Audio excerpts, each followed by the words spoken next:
وتعالوا مع بعض هنسمع قصيدة أرق من النسيم. القصيدة بقول فيها: يا أرق من النسيم وأغلى من الهوى، قلبك لو بات حزين ده أنا قلبي بيتكوى، دي العيشة بتبقى جحيم وبدور عالدوا، يمو النظرة البريئة ويمو الضحكة الرقيقة، ب100 مليون طريقة بقولك ده انت الهوى وانت الدوا، سيبك من الدنيا كلها وتعال نتكلم سوا، سيبك من الدنيا باللي فيها، ده انا عشت سنين بطول لياليها، كلمة بحبك مش عارف اوصف معانيها، عارفة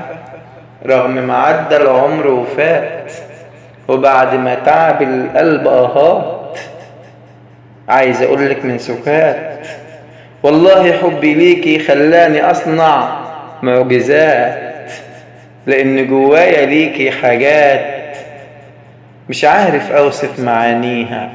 يا ست البنات يا قلب نضيف وطاهر